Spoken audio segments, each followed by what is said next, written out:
por la asistencia. Esperemos que estén de muchas ciudades dándonos el apoyo y esperemos que sea un tema que nos deje muchas enseñanzas en la noche de hoy.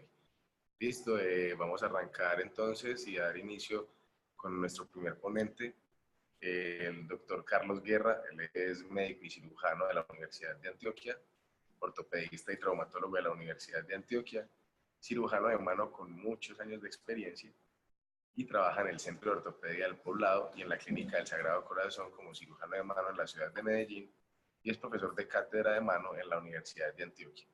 Entonces, con ustedes, el doctor Carlos Guerra con el manejo médico-quirúrgico de la artritis reumatoidea en mano y muñeca. Muchas gracias. Doctor. Buenas noches. Se me pidió para que esta noche habláramos un poco acerca de lo que es el manejo de la mano reumatoidea y esa charla ha sido enfocada para los terapistas de mano. Es un tema muy extenso, largo, no podemos ahondar mucho en este tema en cada una de las diferentes deformidades que presentan las personas. Vamos a intentar hacer un recorrido por lo que es la mano reumatoidea, su tratamiento desde el punto de vista inicial hasta las cosas a veces más complicadas que podemos tener nosotros aquí. El día de hoy vamos a ver entonces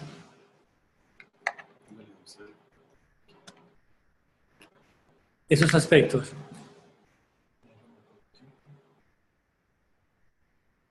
Primero que todo debemos conocer bien lo que es la parte de la definición de la artritis reumatoidea. Ojalá desde el punto de vista de nosotros no consideramos hacer una profundización muy grande en ese tipo de temas porque eso es un campo que es definido por los reumatólogos. Vamos a considerar algunas cosas importantes que debemos tener en cuenta en el manejo, elección del tratamiento, diagnóstico, etcétera, de cada uno de los pacientes que son diferentes cada uno de ellos. Vamos a evaluar lo que es la parte de la sinovial, la sinovitis reumatoidea, algunas fases que se presentan durante el desarrollo de la enfermedad y por ende vamos a ver algunos tratamientos para cada una de esas fases. Es muy importante hablar del tema de la biomecánica y las deformidades. Se ha considerado que la muñeca es la base de la deformidad de la muñeca como de la mano, como veremos ahora más tarde, y dependiendo de su compromiso es que vamos a elaborar un tratamiento adecuado para cada una de ellas. Vamos a trabajar sobre diferentes, digamos, tejidos.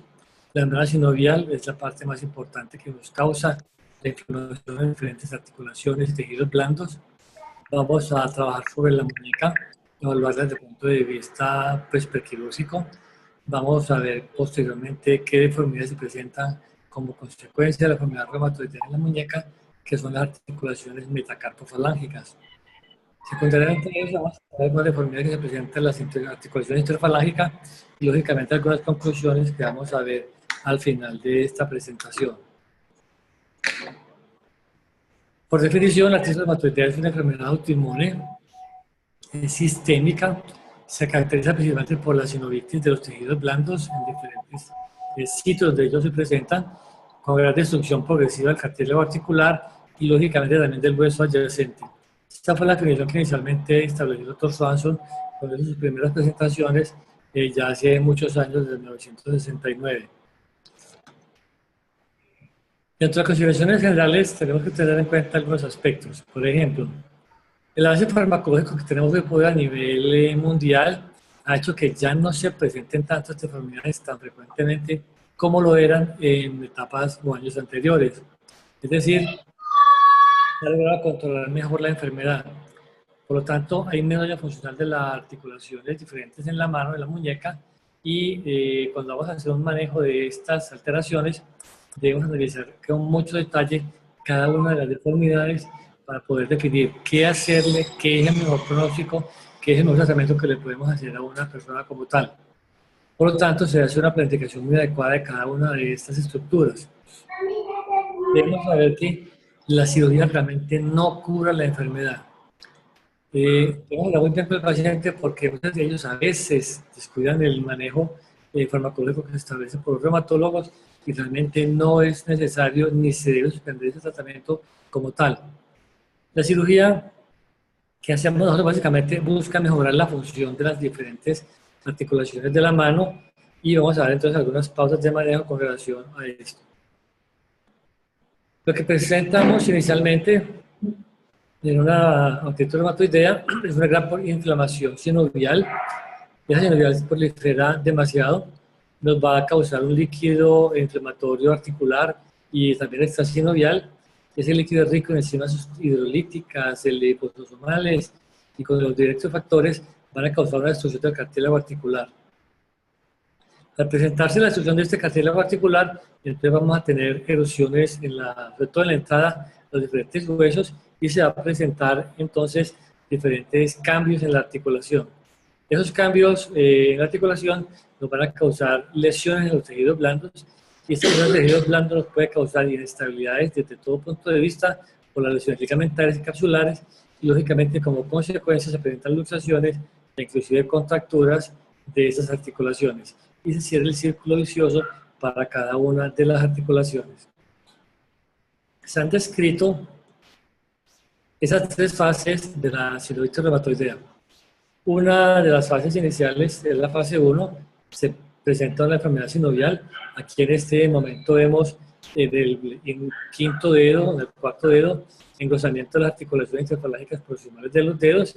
El quinto dedo, la metacarpofalágica, se presenta un aspecto básicamente normal. Hay un poco de edema en la articulación del cuarto dedo. En el tercero hay mucho más crecimiento sinovial, mucha más sinovitis, y el índice ya nos muestra cambios grandes de subluxación parcial. Dentro de estos aspectos enumeramos entonces otras fases. La fase 2, por ejemplo, fuera de esta sinovial proliferativa y que dura mucho tiempo de recuperarse por su persistencia, se presenta entonces la destrucción del cartílago. Al destruirse este, se presenta entonces la destrucción de los ligamentos, tendones, erosiones óseas y por ende las deformidades grandes que se encuentran en los pacientes.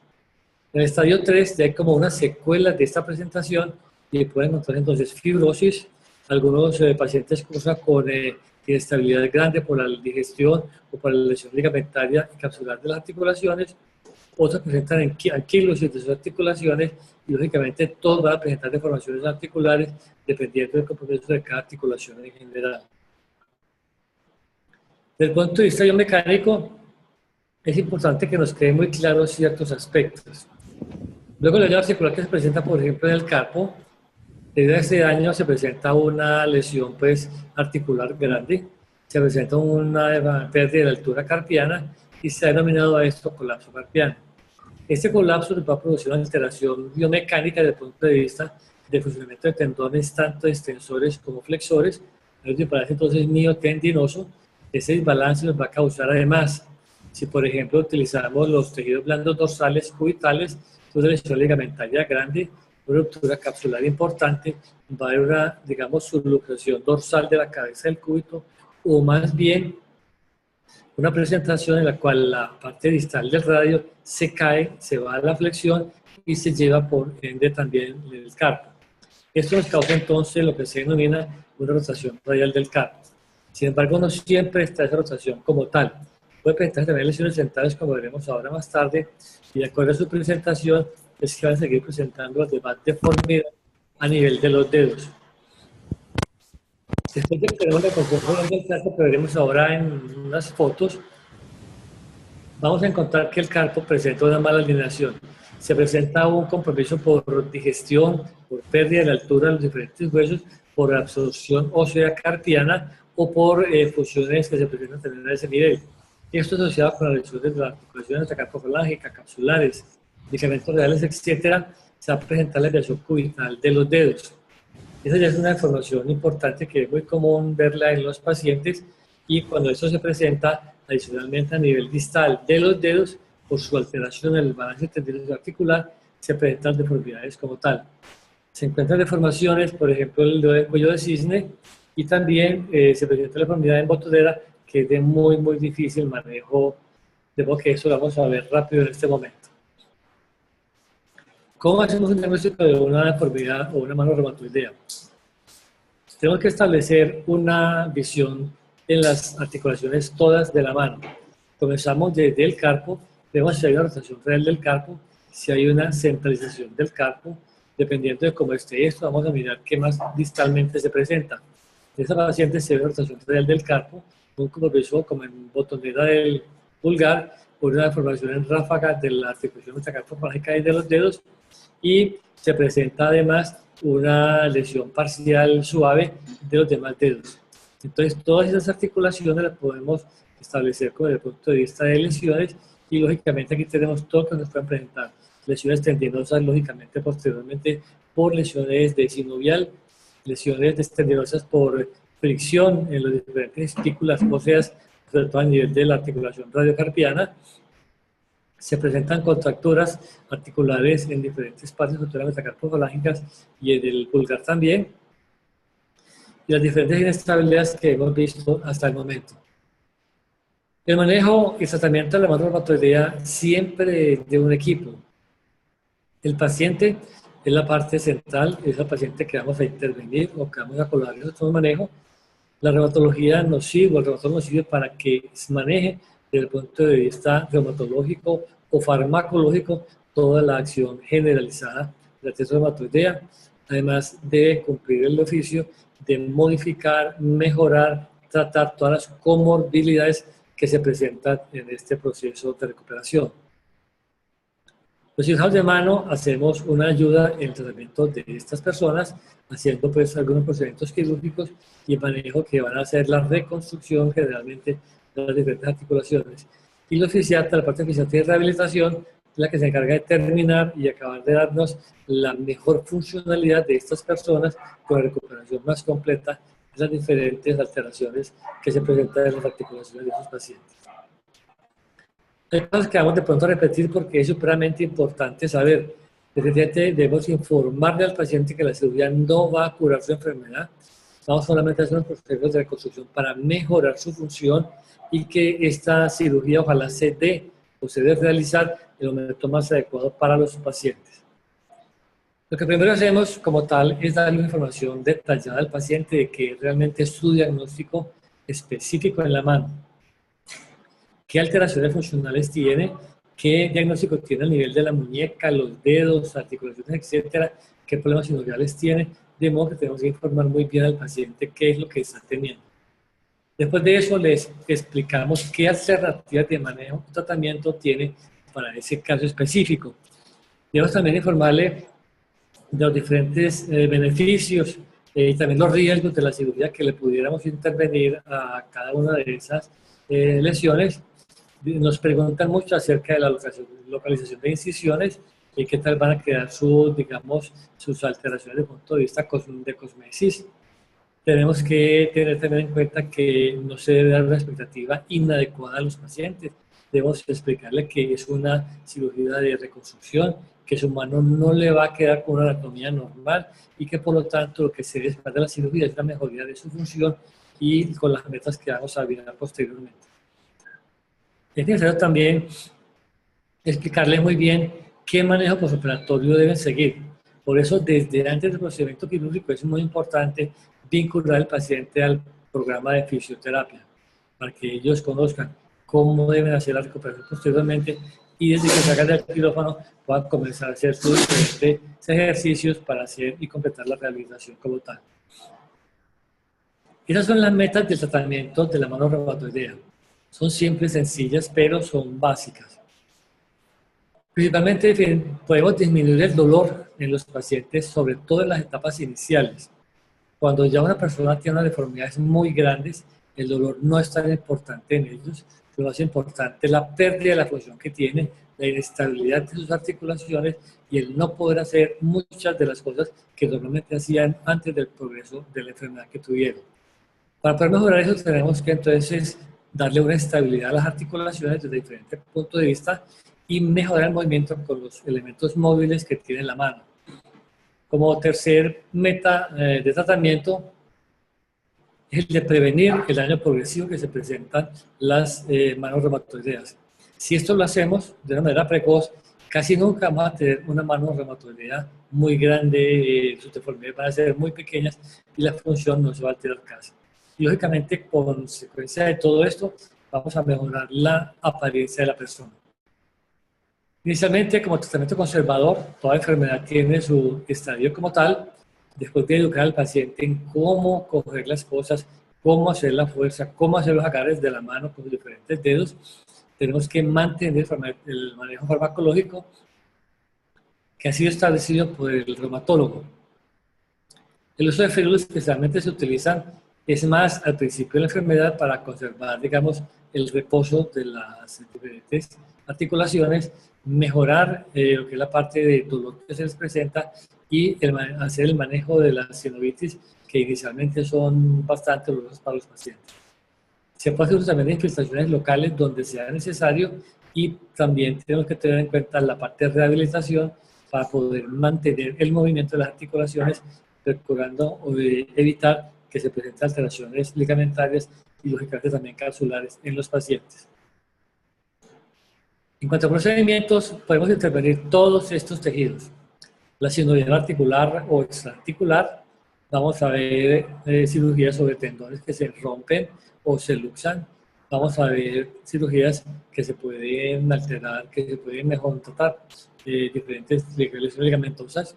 Lesiones capsulares, sobre todo de la radiocubital distal, es muy importante recuperarla y también la metacarpa falángica. También podemos hacer intervenciones sobre huesos y articulaciones como tal, donde podemos hacer algunas veces reparación de diferentes tejidos y otras veces la reconstrucción de la que venimos hablando.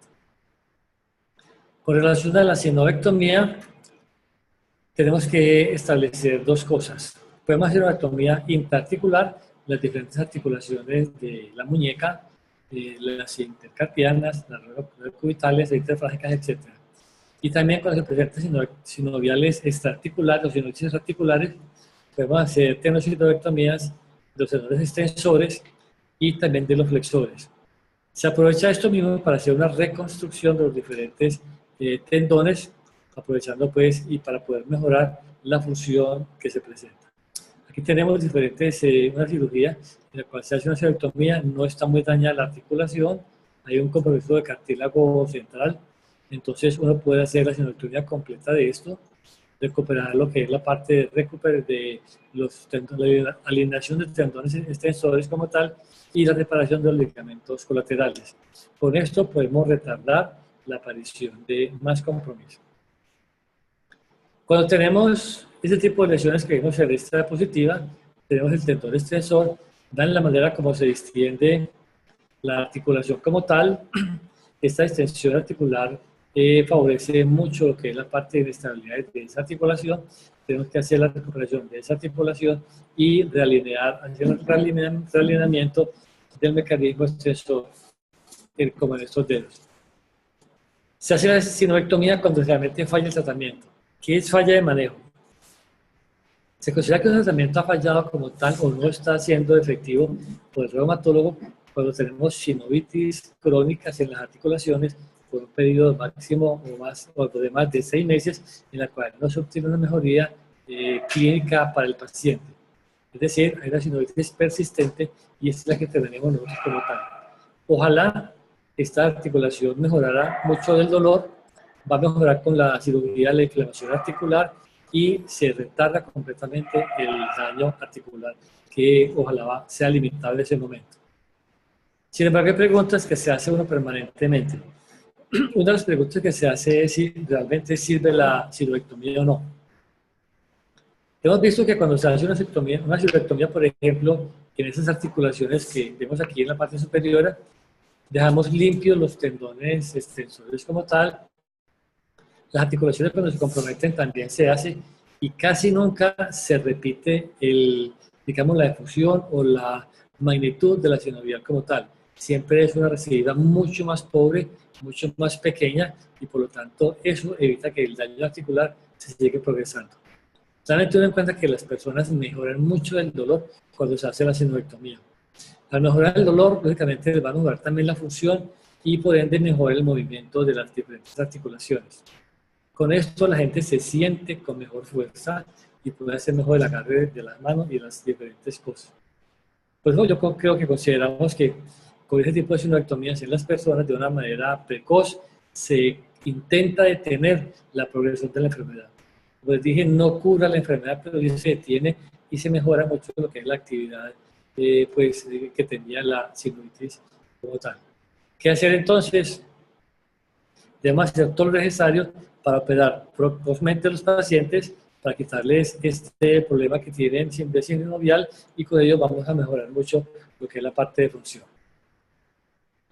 Ya iniciando de forma lo que es la parte de reconstrucciones, iniciamos con la muñeca. El doctor Clayton, de hace muchos años, en sus primeros artículos, decía que la muñeca es el origen de todas las deformidades que producen la incapacidad funcional de la mano. Yo sigo considerando que sí es correcto. Aquí tenemos una señora que no es de mucha edad. Aquí se ve la muñeca con la cabeza del cúbito en este punto. Se ve la supinación que se presenta a nivel del carpo y la deformidad que se presenta con la caída de los diferentes dedos de la parte ulnar. Esta diferencia de esta articulación comparada con esta, hay un compromiso de la parte derecha. La idea es que nosotros no debemos permitir que una persona bien tratada llegue a esas deformidades, porque la mejoría de esto posteriormente es mucho más difícil que cuando precozmente se intervienen las personas. Vamos a intentar ver algunas de estas lesiones. En las sinovitis de la muñeca, entonces, ¿qué hacemos? Hacemos una sinoviectomía cuando es necesario. Por eso vamos a controlar un poco lo que es la progresión del colapso carpiano. Debemos hacer una recuperación de la inestabilidad recubital distal de una manera lo más perfecta posible, con diferentes métodos. Vamos a tener, como hablamos ahora, rotación radial del carpo. Este es un esquema del doctor Berger en su libro, donde se presenta una rotación radial del carpo como tal. Aquí vemos esto, ven cómo las articulaciones metacarpoflágicas se desvían hacia la parte cubital, y los dedos también tratan de compensar esto. Esta deformidad como en zigzag de las diferentes estructuras, o sea, de la muñeca y la mano, son los que van a establecer si se presentan más o no deformidades a nivel de las articulaciones metacarpoflágicas de los dedos. Puede haber lesiones centrales. La lesión central se presenta generalmente con compromiso de la parte distal del radio y el carpo con geodas o quistes que se presentan con el semilunar y el escafoides. Cuando se presenta eso, casi nunca se presenta la desviación radial completa de los dedos, sino solamente una cosa parcial. También se pueden presentar lesiones o desviaciones laterales, como la que registró el doctor Lechner en sus diferentes artículos. Aquí vemos parcialmente eso. Hay una especie de translocación ulnar del carpo, y se presenta aquí, como en esta radiografía, ven cómo se rota la muñeca hacia la parte radial. Tenemos el compromiso mecánico y articular, el daño que se presenta del carpo. Todo esto se puede corregir mediante algunas técnicas quirúrgicas que no es posible verlas todas en este momento. Esta imagen es de una monjita, una hermana religiosa, que acudió porque tenía ese compromiso de las manos, no podía vestirse, no podía comer, no se podía otorgar el hábito, es decir, era completamente dependiente de las otras hermanas. Por eso estamos de acuerdo con el doctor Swanson, que decía que el requisito básico para el éxito de una artroplastia metacarpoflágica es el tener una muñeca muy alineada y estable. Si no alineamos esto y no estabilizamos esto, no podemos hacer nada importante en la parte distal de los dedos. A la hora de las reconstrucciones de la muñeca, tenemos que hacer dos tipos de evaluación: en la clínica, en la persona, y también la radiológica, para poder tomar una decisión quirúrgica. Desde el punto de vista clínico, vemos las deformidades que tienen las personas, y hablamos qué tanta inestabilidad o contractura tienen en las diferentes articulaciones, qué problemas, por ejemplo, tiene la articulación o qué inestabilidad tiene la ulnocarpiana y la radiocarpiana, si hay evasión radial o no. Desde el punto de vista radiológico, vemos el estado óseo, qué tanta osteopenia o osteoporosis tiene, es decir, qué compromiso tiene la parte ósea como tal. Vemos si hay articulaciones que de pronto son reconstruibles o no. Muchas veces no se pueden reconstruir porque su daño es tan grande que no es posible hacer una cirugía en forma. Vemos si hay lesiones intercarpianas como tal, si hay lesiones articulares grandes, si hay una plus, qué tanto podemos corregir ese tipo de problemas. ¿Cómo logramos la estabilidad de la muñeca? Se puede lograr con diferentes tipos de cirugías, tanto en tejidos blandos como en cirugías óseas. Me gusta en este momento hacer la reconstrucción de ligamentos y musculotendinosas con parte de la reconstrucción ósea de las pacientes, como vamos a ver ahorita.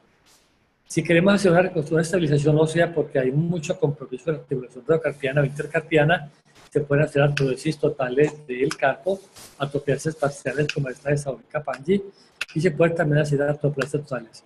Nosotros aquí no tenemos experiencia sobre la reconstrucción con artroplasias totales, por lo tanto no vamos a hablar de eso en este momento.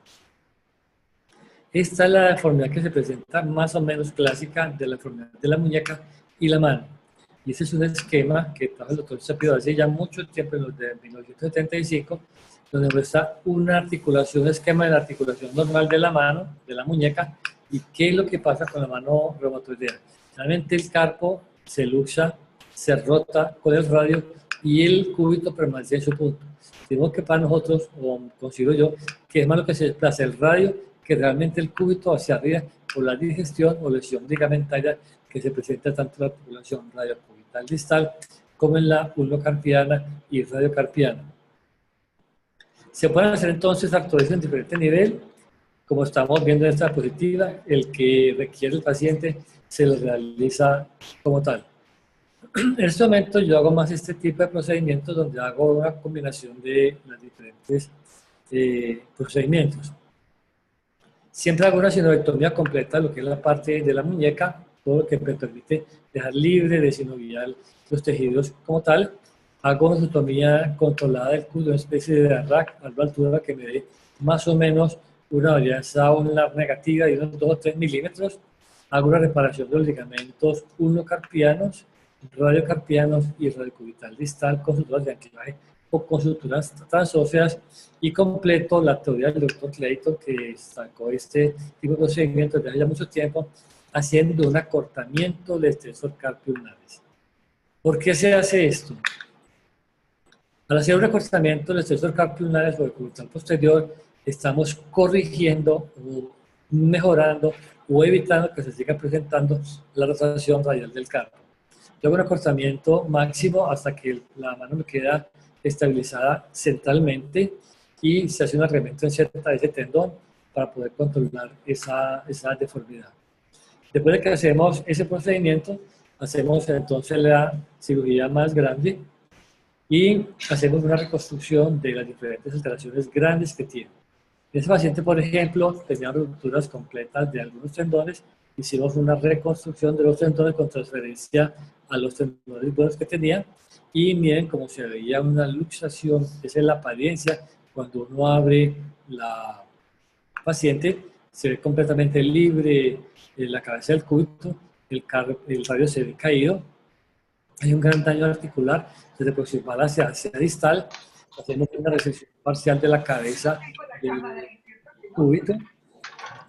Aquí se ve la separación de cómo queda el gama del cúbito, después se da el transverso, y reparaciones con suturas de anclaje o con suturas de estas acá, los diferentes ligamentos para poder estabilizar la articulación. Aquí tenemos una radiografía del paciente que ve una acción, digamos, reacción fuerte aquí en la parte cubital, que ve la radiocarpiana muy comprometida. Hicimos una resección, como les expliqué, de esta cabeza cubital. Hicimos la reparación con suturas de anclaje. Esta es la imagen de la cirugía posteriormente. Miren cómo se ve el escafoides. Aquí se ve que recuperó altura en ese sector y se convierte en una articulación que ya se ve un poco más de espacio articular. Esta es la paciente. Tenemos esta función de supinación y pronación del antebrazo. Hace una extensión muy buena de sus manos. Esta es la apariencia después de, aquí está la cicatriz de las diferentes cirugías que se hicieron. También tiene ya la reconstrucción con suturas especiales y con los prótesis de Swanson. Esta es la flexión que no es tan buena, por eso decimos que no obtenemos unas manos normales, pero es una reconstrucción que es muy buena para la persona. Esta es la paciente, podemos ver la función con la que tiene. Va a ser una función de sus manos.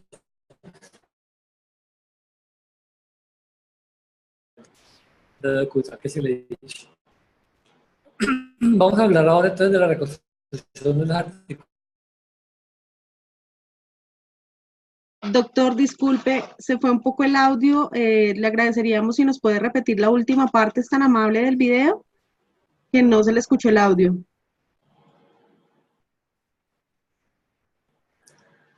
esta es la paciente de la que estábamos hablando.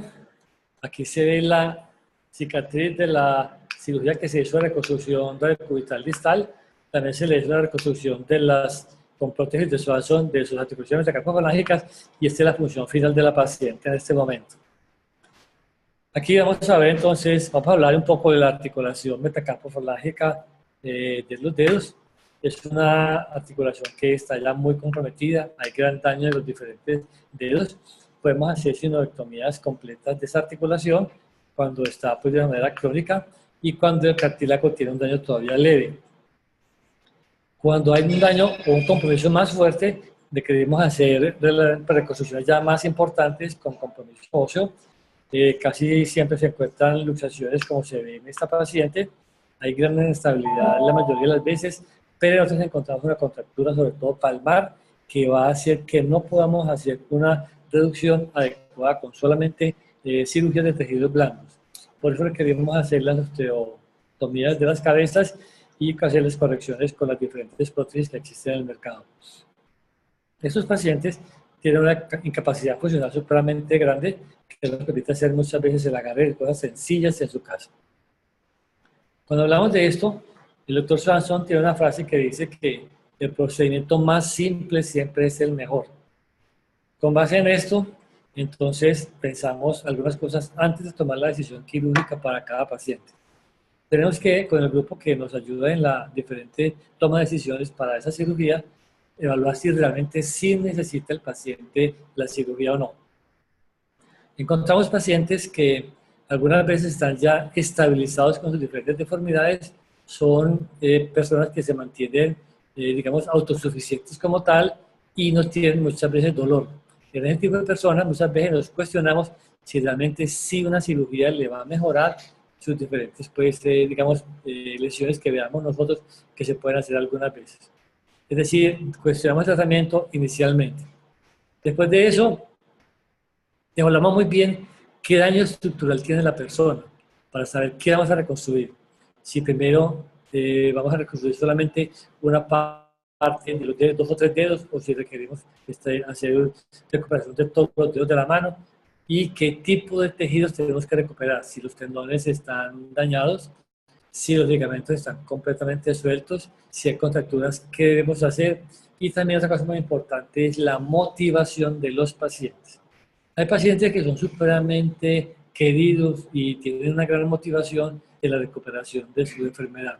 Otras veces vemos personas que son muy apáticas y esas personas dudamos de hacer esas reconstrucciones porque si no contamos con la buena motivación y rehabilitación del paciente, probablemente no vamos a tener buenos resultados de esos procedimientos. Para algunos la edad es un factor importante. Sin embargo, hay personas que son de una edad avanzada que su vida está todavía muy entera, son personas que tienen una gran actividad desde el punto de vista familiar, de algunas veces laboral, y también tenemos que tener en cuenta algunos factores de riesgo que son manejados principalmente por la parte de reumatología.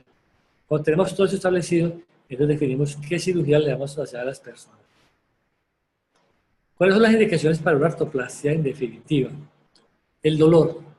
Como dijimos ahora, muchas veces el dolor desaparece en un porcentaje importante cuando los pacientes tienen ya una gran, digamos, progresión de su enfermedad, hay un gran tiempo de esa presentación de la deformidad, y como tal, esa deformidad va a ser a veces con contractura y otras veces va a ser con inestabilidad. Evaluamos qué daño articular tiene, casi siempre en el estadio 2, 3 de esas articulaciones. Vemos la lesión de los tejidos blandos, si hay una estabilidad grande dorsal o palmar y qué contracturas tiene para saber qué tejidos debemos liberar. También tenemos contraindicaciones. En esta foto de aquí, por ejemplo, vemos algunas imágenes donde las articulaciones son muy dañadas. Esa parte de acá, muchas veces ya hay erosiones como tal en ellas y es muy difícil hacer una recuperación completa porque nos quedan a diferente altura los diferentes metacarpianos para colocar, por ejemplo, prótesis de reconstrucción. Dependiendo de todas estas lesiones es que definimos qué hacerle a una persona. Es decir, si tenemos un estado óseo de mala calidad, pensamos en no hacer los procedimientos que estamos hablando. Si hay tejidos blandos malos, Algunas veces las personas tienen cicatrices anteriores por cirugías previas y muchas veces hay tejidos con muchas adherencias a partes profundas, adherencias tendinosas y no contamos con una buena, digamos, calidad de tejidos para poder recuperar posteriormente los pacientes con la rehabilitación. Cuando la persona tiene poca motivación, como hablamos ahora, cuando tiene algún estado general importante de compromiso, diabetes, problemas de infección, o cuando de pronto en la persona encontramos que hay tendones muy lesionados cuyo daño es muy reparable como tal. Hay diferentes maneras de hacer artroplastias en esta articulación. Hay sencillas y otras más complejas. Una sencilla es solamente una osteotomía de la cabeza de los metacarpianos y hacer un cierre de las cápsulas articulares. Hay también artroplasias donde se utilizan implantes flexibles, otras veces se utilizan prótesis totales, se pueden hacer también artrodesis en algunos casos cuando no hay otra manera de estabilizar las articulaciones. Yo no tengo experiencia con prótesis totales, solamente con las implantes flexibles. Aquí tenemos, por ejemplo, una paciente, yo utilizo las incisiones transversas y las esto mejora el dolor definitivamente a las personas, mejora parcialmente el movimiento, pero siempre persiste en ellos la inestabilidad articular y la función mejora solo parcialmente. La artroplasia de posición de implantes flexibles, eso es de lo más sencillo que podemos hacer como tal. El concepto básico de eso es la resección de la cabeza, digamos, del metacarpiano, y se coloca un implante flexible que usa el sistema de encapsulamiento como tal para mejorar lo que es la estabilidad de la articulación y permitir la buena función por medio de los tendones extensores y flexores. Cuando el doctor Swanson ideó su técnica, estableció 17 pasos para la colocación de cada implante en cada dedo. No podemos ver todos los pasos en este momento, pero sí vamos a ver algunos de ellos. Él utilizaba la incisión transversa de la articulación metacarpofalágica. Otras personas utilizan incisiones oblicuas o ONS. Yo sigo prefiriendo esta porque me da muy buena capacidad de cirugía. Uno hace la exposición de los diferentes cuellos de los metacarpianos.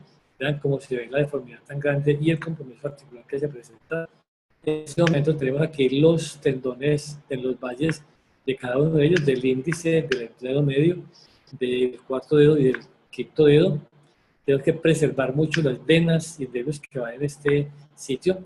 Después de liberar el cuello de metacarpiano, se hacen unas osteotomías con sierra. La osteotomía idealmente debe ser paralela a la diálisis de los metacarpianos para que no nos quede con deformidad de las prótesis. Se hace después con diferentes raspas que traen los equipos, unas perforaciones o unos tallados en los diferentes canales medulares. Me ha parecido a mí que el tamaño ideal para colocarlo en cada persona y en cada dedo nos define más la falange proximal que el metacarpiano, porque muchas veces uno empieza a hacer los diferentes tallados en esa articulación del metacarpiano y cuando vamos a hacer el tallado de la falange no nos cabe el que logramos hacer en el metacarpiano. Entonces yo prefiero hacer esa medición de esa manera. Siempre se hace una liberación de los ligamentos cubitales de cada articulación. Se debe hacer una liberación de la parte de los intrínsecos si es necesario. Se debe liberar la placa palmar en cada uno de ellos. Y para uno saber si ya tiene el espacio suficiente para la colocación de las prótesis, es necesario pasar la falange proximal sobre el tallo del metacarpiano. Cuando eso se nos presenta, consideramos que ya hay un espacio suficiente para la colocación de las prótesis. Siempre se debe colocar la prótesis de mayor tamaño. Esa prótesis de mayor tamaño nos va a dar una mayor estabilidad y entonces la volvemos siempre con la técnica del no tocar, el no touch, donde podemos colocar inicialmente las prótesis de prueba en cada una de ellas. Al final, después de que hacemos el lavado de los diferentes espacios y articulaciones, colocamos las prótesis que medimos para cada uno de los dedos. Siempre se coloca en la parte primera del metacarpiano, luego se dobla y estas prótesis no se pueden tocar con guantes porque el talco es una de las razones por las cuales se presentan sinovitis después de la colocación por rechazos de esos implantes. Posteriormente de la colocación de los diferentes implantes, se hace una reparación de los tendones de los ligamentos colaterales. Aquí tenemos la sutura para reparar el ligamento colateral de este dedo. Se hace siempre del dedo índice hacia la parte distal.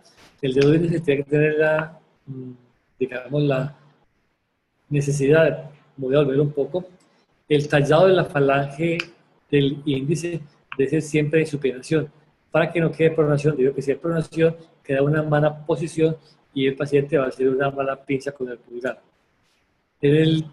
Al hacer la reparación del ligamento radial del índice, debemos también suturar ahí la parte correspondiente al primer interosseo dorsal. Por eso mejoramos lo que es la parte de todo el arco y el capuchón extensor de los dedos, y vamos a favorecer que no nos repita la deformidad de los dedos en los pacientes. Después de eso hacemos una realineación de los diferentes mecanismos extensores con una buena sutura y dejamos unos drenes que pueden ser temporales, un día, 2 días, dependiendo de cómo hayamos hecho la hemostasia. Después de cada colocación de unos implantes de esos, tenemos que hacer una evaluación de cómo nos fue el tratamiento. Vemos la alineación de las articulaciones y de los dedos, cómo nos quedaron las diferentes estabilizaciones de las articulaciones, si hay un buen equilibrio de intrínsecos, qué tan buena función tendinosa vamos a obtener finalmente con los pacientes, qué arcos de movimiento iniciales vamos a contar con ellos y si la persona puede hacer un buen agarre o no. Esta paciente está recién operada, ven cómo se alinean de bonito los dedos, esa es la flexión inicial que se obtiene y la extensión de los dedos que presenta. Esto nos cataloga o nos informa o da un pronóstico de que la mano va a ser con muy buena función, pues para hacer su función. Esta es una persona a la que le hicimos una reconstrucción completa. Esta es la movilidad inicial de la persona. Vean que aunque tiene sus tendones, es una función que es muy pobre, no es muy útil para la persona. Aquí vemos esta parte de acá, en la parte final, la cicatriz de la reconstrucción de la parte recubital distal. Se mejora mucho la apariencia. En esta parte de acá vemos la luxación del cubital posterior o del centro carpio-ulnaris. Cuando pasa el centro de la cabeza del cúbito, se convierte en flexor del carpo. Y esta es la función que obtenemos después de la recuperación, tanto de la muñeca como de las articulaciones metacarpofalángicas de los dedos. Realmente es una función que es superadamente buena. La gente queda muy contenta con este estado y con esta función, y realmente también quedamos muy contentos con eso. Lógicamente tenemos complicaciones también. Una de las complicaciones que se presentan o se relatan es la fractura del implante. Casi siempre se presenta porque el implante queda muy rígido, queda a presión, o cuando queda muy flojo, y entonces quedan bordes de los huesos que son cortantes y los pueden, digamos, cortar. Sin embargo, en un trabajo que se hizo con el doctor Franzo hace ya muchos años, logró hacer hasta 600 millones de movimientos de un implante de estos sin presentar ruptura. De modo que eso pues, hasta ahora nos ha pasado en este momento. Otra cosa es la luxación del implante. Se presenta cuando uno coloca un implante pequeño, ha hecho una liberación grande, entonces queda flojo dentro del espacio que uno creó. Cuando se presenta, lógicamente hay que retener el paciente y colocar un implante de mayor tamaño. Cuando hacemos este tipo de cirugía, lógicamente la infección es muy importante también. Hay que controlarla, darle antibióticos a los pacientes. Recordemos que estos pacientes son inmunosuprimidos, de modo que tenemos que estar muy pendientes de esto. Y también otra complicación es la contractura. Yo no uso en este momento las férulas de Swanson que él diseñó para la reconstrucción posterior de estas articulaciones. Estamos obteniendo contracturas fuertes en extensión, no logramos obtener una buena flexión, utilizo solamente unas fibras de yeso inicialmente y unas terapias tempranas, educando muy bien al paciente de qué no debe hacer y cómo debe hacer los diferentes agarres, y hemos obtenido muy buena función como de ustedes. Algunas veces presenta simetría residual, pero casi nunca es una dosis importante y el dolor no es importante de esos pacientes. Otra complicación frecuente es la deformidad relevante. Se presenta sobre todo cuando uno no estabiliza bien la articulación radial del índice, porque esto depende, si no estabilizamos esa articulación, todo el mecanismo extensor se va con diferentes dedos en la parte cubital nuevamente. De modo que vamos a tener una función deficiente. Esta es una enfermedad a nivel del cuello de cisne. No vamos a hablar muy detenidamente de esto porque es difícil pues, dar toda esta información en este momento. Es una enfermedad que se presenta en hiperextensión de la articulación proximal y una flexión de la distal. Generalmente se presenta por alteración pues, miotendinosa. Ahí no hay una buena mecánica desde el punto de vista de las poleas como tal, por el colapso cardiaco que se presenta, y una inflamación muchas veces palmar de la articulación. Lo estamos viendo, hay elongación o daño de la placa palmar y puede haber también ruptura del mecanismo extensor en la falange distal. Inicialmente el manejo es conservador. Se utilizan ese tipo de anillos o de plata o de cobre. Inicialmente pueden mejorar mucho la persona, lo estaban teniendo mucho tiempo y eso evita que se rompe mucho también la articulación. Cuando requiere manejo quirúrgico, para ese tipo de cirugía, me parece más didáctico manejar con este esquema. Me gusta mucho hacer esa tendinodesis, esta adenodesis en la cual uno utiliza esta rama, esta banda lateral, la ponemos por debajo del ligamento y la aproximamos acá. Con esto vamos a lograr una función dinámica importante. Algunas veces se requiere hacer, cuando está muy suave, una tendinodesis aquí de la parte distal. Se puede hacer reconstrucción de ligamentos tenaculares algunas veces dependiendo de cómo esté presente eso. Se pueden hacer también dependiendo de cómo esté la diferente articulación, ortodesis, si tenemos por ejemplo prótesis o implantes de la metacarpofalágica, o se pueden hacer también artroplastias si la metacarpofalágica está buena como tal. Esta deformidad motonera es para mí de las lesiones más difíciles de manejar, tanto en la artritis reumatoidea como cuando son postraumáticas o cuando tiene pues, un problema inflamatorio como tal. En general, hay una lesión de la banda extensora central. Posteriormente hay una especie como de subluxación o luxación de las bandeletas hacia palmar. Al presentarse eso, los ligamentos tenaculares se tensionan, se contracturan y se presenta una deformidad fija en extensión de la articulación interfalángica distal. Se ha clasificado en estas tres etapas por Merle. En la etapa 1 se presenta una flexión de unos 10 grados aproximadamente. Es flexible, se puede reducir y hay una pérdida parcial solamente de la flexión de la interfalángica proximal. En el estadio 2 se presenta una flexión con mayor flexión de 40 grados. Muchas veces ya contractura de la articulación interfalángica proximal y lógicamente hay una hiperextensión ya más fija del dedo. Y en la etapa 3 se presenta esto mismo, pero ya con una destrucción o un daño articular importante.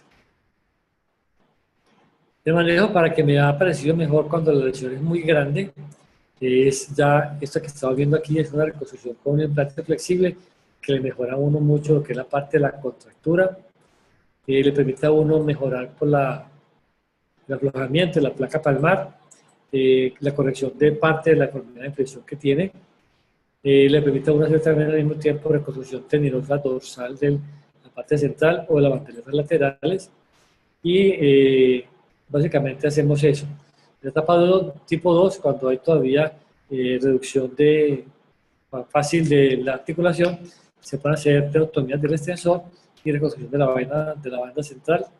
Y en la etapa 1 hacemos una reconstrucción, una ortosis nocturna y hacemos la tenotomía del extensor. En general, lo que más nos importa es que el paciente quede satisfecho. Para lograr esto, pues necesitamos un poco de experiencia en ese tipo de procedimientos. Debemos idealmente hacer un gran plan de manejo para cada paciente, para cada deformidad. Hay que elegir un procedimiento el mejor que se pueda para cada, digamos, deformidad o lesión que presente o cada articulación. Debemos ojalá manejar las expectativas del paciente, ojalá llenarlas todas las que él quiere. Por eso debemos preguntarle muy bien qué es lo que espera, qué es lo que quiere, qué es lo que más necesita para su propia recuperación. En conclusión también ven ustedes procedimientos que son complejos, son de reconstrucción. La mayoría de las veces no se obtiene una mano normal, se trata simplemente de mejorar mucho, ojalá, la función de la mano. Por ende, podemos mejorar algo la estética de las personas.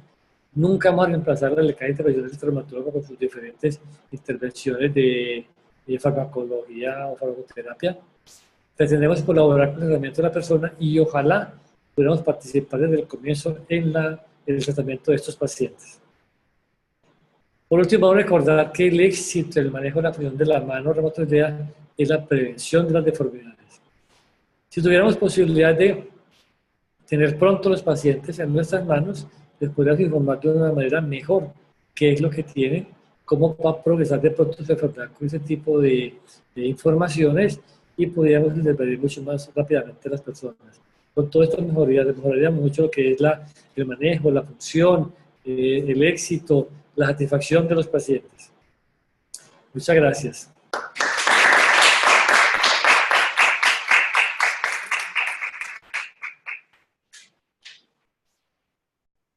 Muchas gracias, doctor Guerra. Es sumamente interesante todo lo que nos acaba de compartir. Y pues, vamos entonces a salirnos de aquí un momentito para poder continuar allí con la siguiente charla.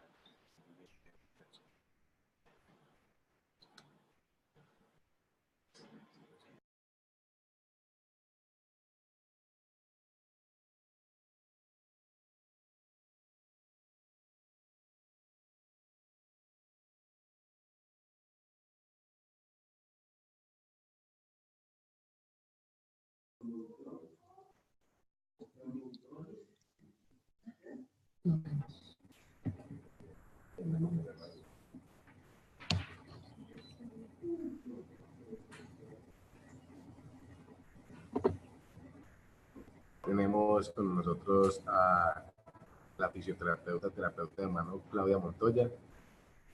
Ella es fisioterapeuta de la Fundación Universitaria María Cano de Medellín, especialista en rehabilitación de la mano y el miembro superior de la Escuela Colombiana de Rehabilitación. Trabaja en el Hospital Pablo Tobón Uribe y es docente en la Facultad de Fisioterapia de la Universidad de Arces. Con nosotros entonces Claudia Montoya con la charla Rehabilitación en artritis reumatoidea. Gracias, Claudia. Bueno, muy buenas noches. Muchas gracias a Camilo por esta invitación y por esos espacios que nos está dando para continuar.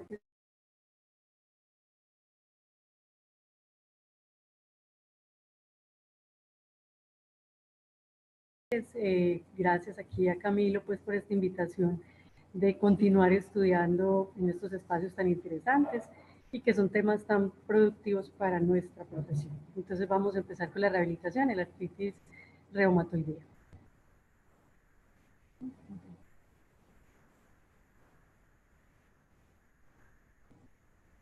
Bueno, entonces primero que todo hacerles como una induccióncita rápida, contándoles que pues en la revisión que encontré en revistas, libros, tratando de actualizar lo que más se puede a este tema de la rehabilitación en la mano, se dice que la mayoría de los reumatólogos en el mundo concuerdan, y los médicos especialistas en mano, concuerdan en que el diagnóstico e inicio temprano de la terapia con medicamentos modificadores de la enfermedad y la rehabilitación precoz puede limitar la severidad de y la discapacidad que se puede presentar en estos pacientes con artritis.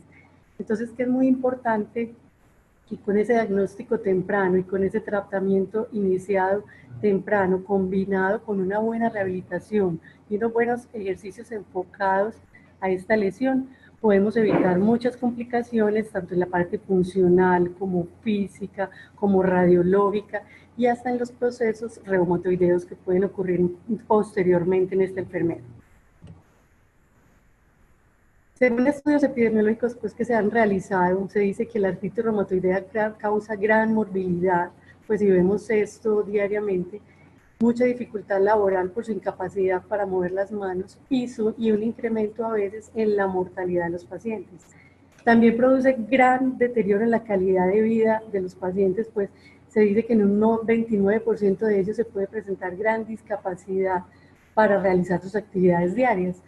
Entonces esto es un porcentaje muy grande en la calidad de vida de los pacientes y que no solo es en su parte física, sino que también es de su parte emocional, psicosocial, que les afecta muchísimo para la realización de sus actividades diarias y que tiene que ver mucho también con su desempeño en el trabajo y que afecta muy enormemente la economía familiar de los pacientes. Entre los grupos articulares, pues, que más se afecta, lo veíamos ahorita, pues, con el doctor y lo sabemos que esta patología afecta en su mayoría de un 80-90% las interfalángicas proximales, las metacarpofalángicas y las articulaciones del carpo en su mayoría. Y que es muy importante detectar que la pérdida de movilidad articular es una de las cosas que desde el inicio es lo que más se presenta en este tipo de pacientes. Voy a hablar del tratamiento basados en un enfoque o en un artículo que encontré muy interesante de una revista cubana, en donde nos hace como una parte de una evaluación y un tratamiento de una forma muy sencilla, muy recopilada, como de toda la bibliografía, de todos los artículos actualizados que encontramos actualmente, y qué es lo que normalmente se trabaja en estos pacientes de artritis, que no se sale como de lo que normalmente hacemos. Entonces, es un enfoque rehabilitador de la artritis muy interesante, muy práctico, y que pues habrá algunas cosas que son como de discusión o de seguir estudiando, actualizando, de seguir revisando más, de seguir escribiendo más sobre este tema. Ese enfoque que nos da este artículo, entonces, nos habla de que básicamente los objetivos que tenemos todos en este tipo de pacientes, todos los que trabajamos con este tipo de alteraciones de artritis reumatoidea, pues son los objetivos básicos para todos, que son el de mitigar los síntomas de dolor e inflamación básicamente, y prevenir las lesiones articulares, que es lo que más comúnmente pues, se presenta en ellos. Pero que para ello necesitamos un equipo interdisciplinario y multidisciplinario, debido a que no solo se afecta pues, esa parte física, sino el dolor, la inflamación, la parte psicosocial. Entonces a veces requerimos de otro tipo de tratamiento también, que es importante incluirla en este grupo de personas que trabajamos con ellos. El papel del fisioterapeuta, básicamente, y también teniendo mucho que ver con la diapositiva anterior, pues es la de reducción del dolor, la rehabilitación de la funcionalidad de la mano, que es lo más importante, y la prevención de la limitación articular y la atrofia muscular, que es en lo que básicamente trabajamos en la parte de fisioterapia.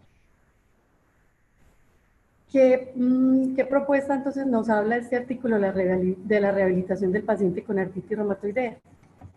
Entonces nos decía que anteriormente pues se pensaba mucho en que el reposo era lo más importante en los pacientes con artritis, sobre todo en esas etapas iniciales donde hay tanta inflamación y tanto dolor. Entonces el papel del fisioterapeuta se veía muy minimizado y casi que no cabíamos ahí pues en esa parte inicial de la artritis reumatoidea. Pero que otros autores, y a medida que ha pasado el tiempo, se ha ido demostrando que la fisioterapia cada vez es más importante y la rehabilitación, debido a que nos mejora mucho el aspecto clínico y funcional en este tipo de pacientes, siempre y cuando se lleve un programa de rehabilitación adecuado, que no nos genere más inflamación y más dolor, que conllevan a una limitación funcional más grande en este tipo de pacientes. El esquema práctico de valoración que nos habla en este artículo consiste en que hay que hacer inicialmente un buen diagnóstico y un buen pronóstico de la enfermedad, basada obviamente primero con esa parte médica, en donde se hace una buena historia clínica, una buena exploración, la consulta con otros especialistas que posiblemente va a necesitar ese paciente y unos buenos exámenes de laboratorios que nos van a dar un buen diagnóstico y pronóstico de la enfermedad. En cuanto a la parte física y funcional que podemos evaluar nosotros, es la capacidad y la potencia funcional que evaluamos en estos pacientes. Entonces, el test muscular es una herramienta muy importante que debemos evaluar en estos pacientes, utilizando herramientas también. Digamos, mencionan en algunos artículos que el dinamómetro pues, es importante para la evaluación de la fuerza de la mano, pero otros autores dicen que esta herramienta puede ser un poco brusca o un poco difícil de manejar para los pacientes, digamos, en la artritis inicial, donde hay tanta inflamación y tanto dolor.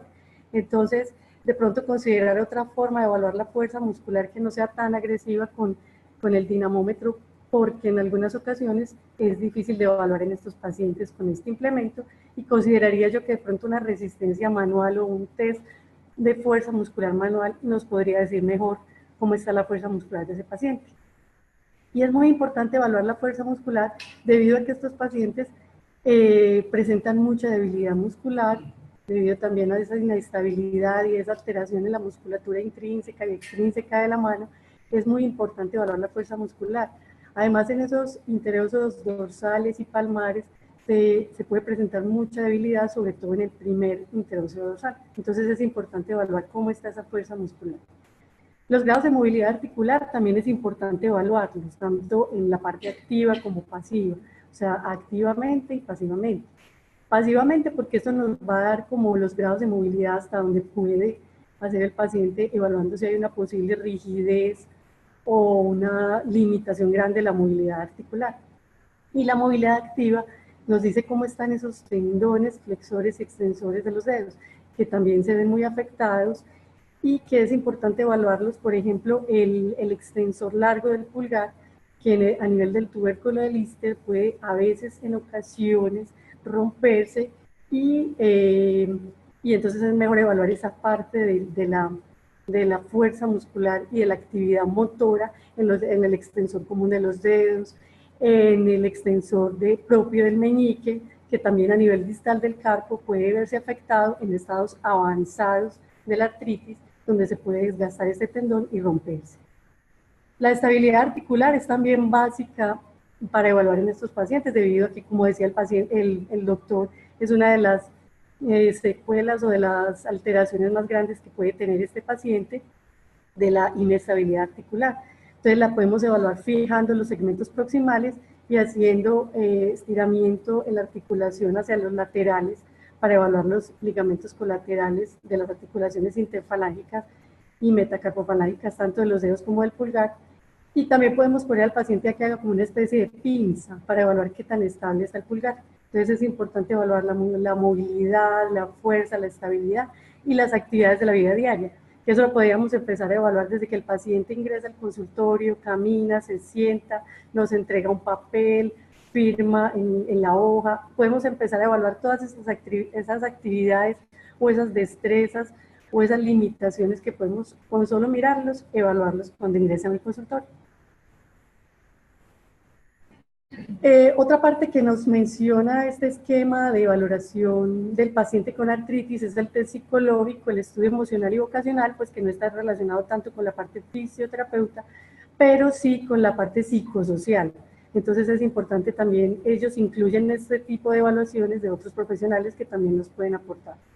Hay unas escalas que también nos ayudan, que son las escalas de valoración de funcionalidad de la mano, como la AIMS, que es una versión larga de una escala de aproximadamente 9 ítems o 9 escalas dentro de la misma escala, que nos evalúan diferentes actividades de la funcionalidad de la mano, digamos los agarres, las actividades de la vida diaria, las actividades sociales, la actividad física del paciente, el dolor, la ansiedad, la depresión. Y hay una escala que es la AIMS-2, que es una escala abreviada de esta escala, que sí nos puede demorar de 15 a 20 minutos llenarla y es un poco más práctica. El HAQ es otra escala también muy interesante, tiene una versión también abreviada que es la MHAQ, nos habla mucho también de 7 a 8 actividades básicas en la vida diaria que nos evalúan, que son la higiene, la alimentación, los desplazamientos, el cómo se sienta, cómo se para el paciente, todas las actividades motoras finas, los agarres, el alcance de objetos, y tiene ahí también consta una escala análoga visual para evaluar el dolor. Está también la escala de Solerman Grip Function Test, que nos habla de los agarres más funcionales o más utilizados en nuestra vida diaria con respecto a las pinzas y los agarres con los objetos más utilizados en nuestra vida diaria. Entonces allí evalúa todas las pinzas, la lateral, la trípode, con los 5 dedos, la diagonal, la cilíndrica, la esférica, pero aplicadas a objetos de la vida diaria que comúnmente utilizamos. Entonces, corriendo una jarra, un pocillo, un teléfono, un tenedor, una hoja, podemos evaluar todo este tipo de pinzas que nos da como una indicación de cómo va el paciente o cómo está en su parte de agarres y pinzas. Estas escalas es importante evaluarlas tanto al inicio como al final de la Karina. al final del tratamiento para mirar la evolución que tuvo con el tratamiento de fisioterapia. Nos hablan de unas consideraciones generales que para mí son como unas precauciones o como unas recomendaciones a la hora de hacer el tratamiento de fisioterapia que nos pueden ayudar a que las articulaciones no se nos inflamen, no aumente el dolor y que son cosas muy sencillas, muy prácticas, que es bueno tenerlas en cuenta en este tipo de pacientes. Y una de ellas es que el tratamiento debe ser individualizado, debido a que en ocasiones a estos pacientes les da mucha dificultad hacer los ejercicios como deben ser por su misma limitación o por su dolor. Entonces tenemos que estar mirándolos, observándolos, corrigiéndole muy bien cómo hace el ejercicio. Entonces es importante pues que si no puede ser individual el tratamiento, por lo menos ponerle mucha atención a la forma como hace los ejercicios. Que las sesiones sean de corta duración, precisamente por lo mismo, para que no haya tanta inflamación y tanto dolor. Que haya un periodo de descanso entre una tanda de ejercicios y la otra. Que las maniobras que se hagan sean muy lentas, que no sean movimientos bruscos para que no se genere más inflamación y más dolor en las articulaciones. Utilizar resistencias pequeñas o moderadas e ir progresando de acuerdo a las condiciones del paciente. Y que no se deben hacer presiones fuertes o flexiones fuertes sobre las articulaciones, ni masajes muy bruscos en las articulaciones para no generar vasculitis, porque pues en estos pacientes que están inflamados se puede producir a veces hematomas. Nos hablan de un esquema de tratamiento también que no se sale pues de lo que normalmente utilizamos, y es todo lo que los profesionales que trabajamos en la artritis reumatoidea cabemos ahí. Entonces, en la parte médica, todo lo que hablaba el doctor, las medidas generales de medicamentos y tratamientos que no son necesariamente con medicamentos, los quirúrgicos, que son la corrección de las deformidades que ya son irreversibles, y paliativos para mejorar la calidad de vida y la funcionalidad de la mano, y los terapéuticos que nos incluyen a todos, terapia física, ocupacional, psicológica, trabajo social, todos los que trabajamos en las fases agudas, subagudas y crónicas o de remisión de estos pacientes. Entonces vamos a ver cuál sería como la sugerencia que nos dan en la fase aguda para trabajar en este tipo de pacientes. Menciona que la combinación de medicamentos modificadores de la enfermedad, más los antiinflamatorios, los analgésicos, y una rehabilitación bien realizada en esta etapa aguda, nos va a dar muy buenos resultados. Nos va a mejorar mucho la funcionalidad de la mano, tanto en los arcos de movilidad como en la parte aeróbica, en la parte funcional. Entonces la combinación de estas dos cosas desde el inicio es muy importante. Las posturas correctas, no solo las posturas para agarrar objetos, para peinarse, para utilizar actividades motoras finas, sino las posturas adecuadas de todo el cuerpo, de la posición de la escápula, de los hombros, cómo sentarse, cómo pararse, cómo agacharse. Eso es importante en las etapas iniciales de la artritis reumatoidea. Ejercicios de respiración diafragmática que nos ayuda mucho al acondicionamiento físico de estos pacientes, que no solo es trabajarle únicamente a la mano, es trabajarle al ser completo en su parte de respiración y respiración diafragmática, que es tan importante trabajarlo en ellos. Las contracciones isométricas de las extremidades, también no enfocarnos solo en la mano en estas etapas iniciales, sino en mantener la fuerza muscular del resto del cuerpo de una forma adecuada. La economía articular, pues que es ese ahorro de las articulaciones en las actividades finas, como los agarres, las pinzas, cómo realizarlas, y de lo cual ahorita Paola nos va a hablar un poquito más. El apoyo emocional y los dispositivos de ayuda para agarrar objetos que nos pueden disminuir esa presión y esa fuerza que hacemos en las manos en estas etapas iniciales. Nos habla también en esta fase inicial del uso de férulas estáticas y dinámicas para disminuir la inflamación, para mejorar la funcionalidad de la mano y para minimizar la deformidad. En todas esas etapas del tratamiento es importante el uso de las férulas para esas, sobre todo evitar las deformidades de las articulaciones. En la fisioterapia nos habla, y de esto de pronto es importante indagar un poco más sobre los medios físicos utilizados en esas etapas agudas de la artritis. Nos habla de la utilización de compresas frías por 10 minutos cada 2 horas. Es algo que de pronto es bueno seguirlo estudiando más y seguirlo reportando en bases de datos y hacer estudios con pacientes, a ver si es importante la utilización de frío en estas etapas, porque en ocasiones se puede presentar el fenómeno de Raynaud en estos pacientes. Entonces o poca tolerancia al frío, entonces en ocasiones de pronto hay que tener mucho cuidado con la aplicación del frío. El láser para mí también es interrogado porque considero que el láser es una herramienta que nos produce calor, entonces no sé también qué tan útil sea la aplicación del láser en esas etapas iniciales de la artritis, pero la mencionan en este artículo como tratamiento para la inflamación en las etapas iniciales. Las movilizaciones articulares del paciente individuales, o sea, es importante que el paciente desde el inicio arranque a hacer movilizaciones activas, libres, dinámicas, porque el ejercicio activo favorece mucho la formación de cartílago articular, entonces es muy importante para la prevención de rigidez articular y para la condición aeróbica del paciente, es muy importante desde el inicio trabajar movilizaciones activas.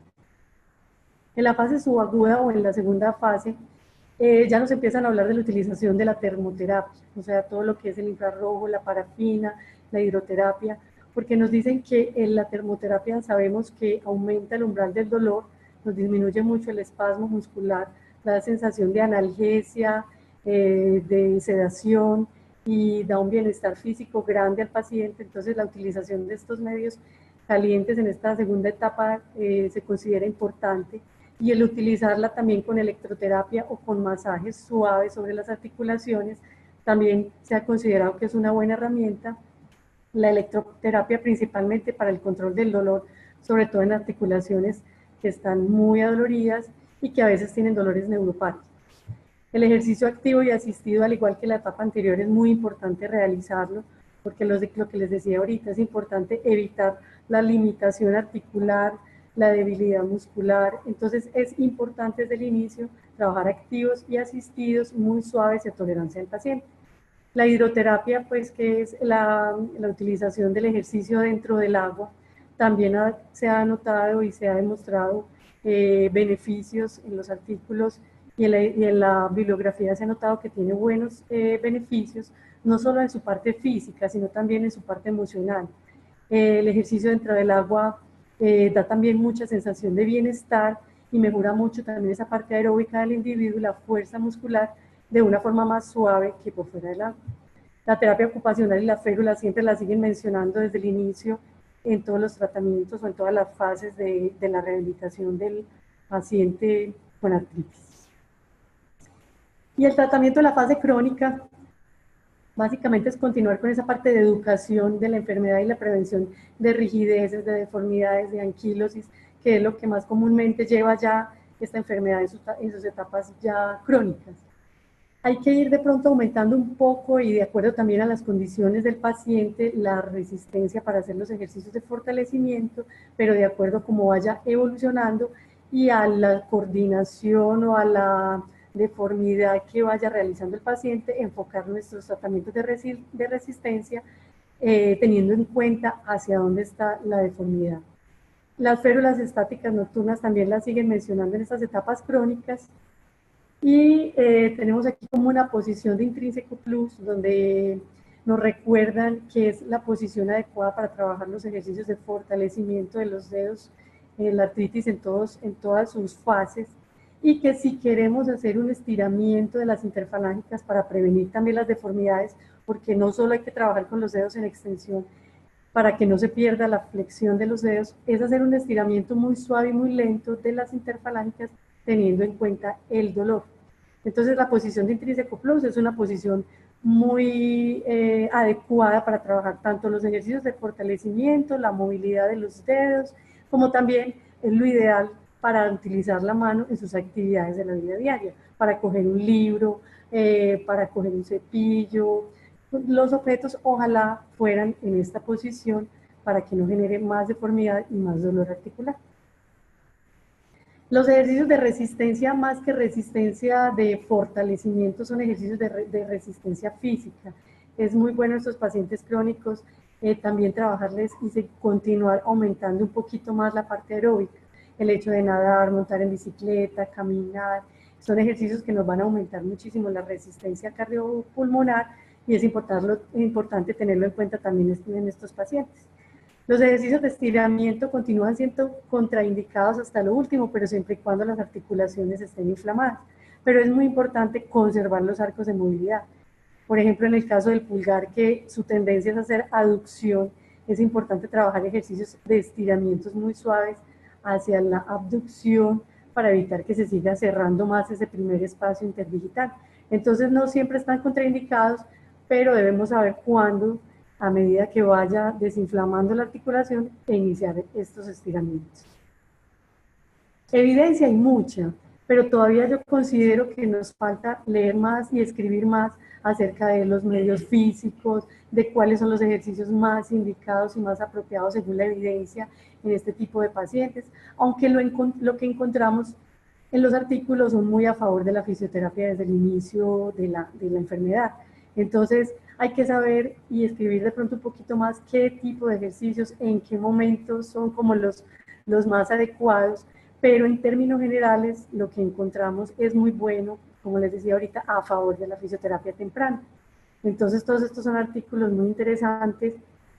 Por ejemplo, de la hidroterapia en los pacientes con artritis se ven muy buenos resultados, se ve que mejora mucho la sensibilidad articular, el estado de ánimo, la tensión articular, el aumento de la fuerza de los agarres.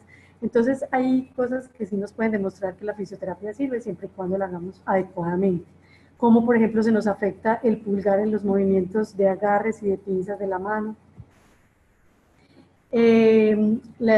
Pues todo lo que es las terapias, la electroterapia, el láser, la acupuntura, la termoterapia, cómo nos benefician en el tratamiento de los pacientes con artritis. Pero yo pienso todavía, y vuelvo y repito, es importante seguir escribiendo un poco más sobre eso.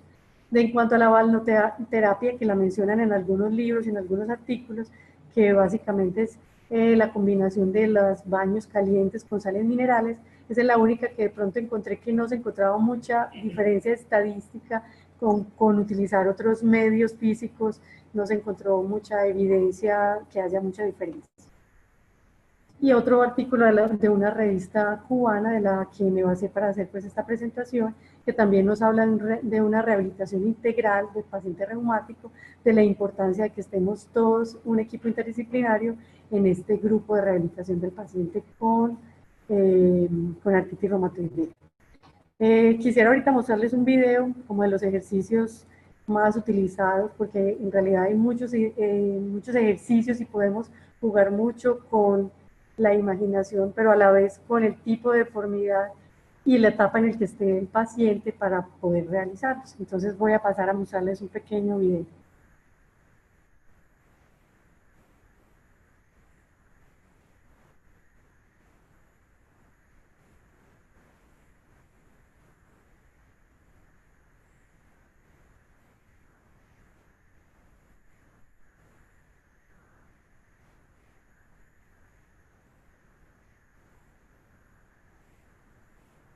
Bueno, entonces, como les mencionaba ahorita, consideramos que lo más importante en esas etapas de la artritis, cuando las articulaciones están inflamadas y con tanto dolor, es importante dedicarnos más a los ejercicios activos libres, que no sean ejercicios fuertes, que no sean estiramientos forzados, que no implique manipulaciones muy grandes sobre las articulaciones, sino que el paciente pueda realizarlos acordes a sus condiciones.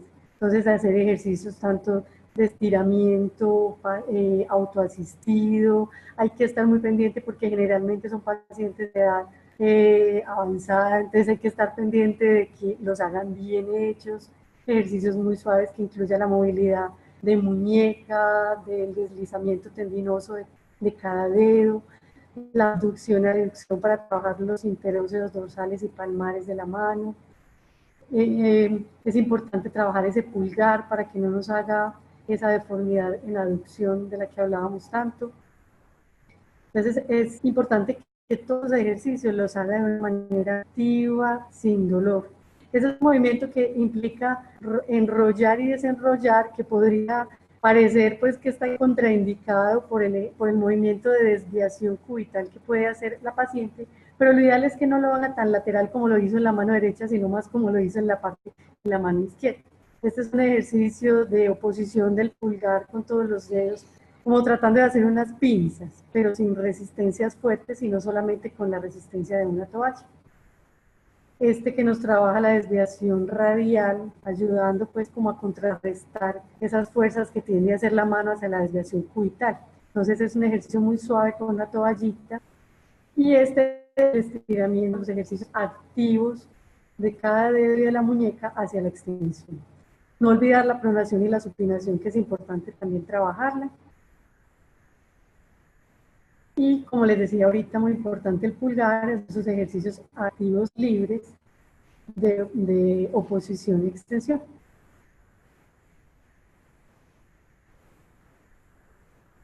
Esta paciente, pues la idea era que hiciera un fortalecimiento del primer interóseo dorsal, pero le da mucha dificultad hacerlo, que tiene una artritis avanzada, pero es importante trabajar ese fortalecimiento del primer interóseo dorsal. De pronto hay otras formas que vamos a ver más adelante, como también las puede trabajar. Digamos, este ejercicio es una forma un poco más práctica de trabajar esos interóseos dorsales.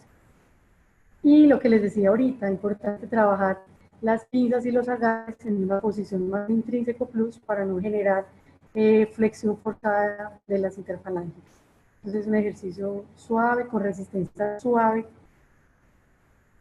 y que podemos ir aumentando progresivamente. Otra forma de trabajar los interóseos dorsales, colocando bolitas de cristal entre los dedos para que fortalezcamos ahí un poco. Al igual también la abducción del pulgar, teniendo en cuenta el tipo de deformidad que pueda estar haciendo el paciente, se puede trabajar o no se puede trabajar. También con la plastilina podemos trabajar esa abducción del pulgar con resistencia muy suave.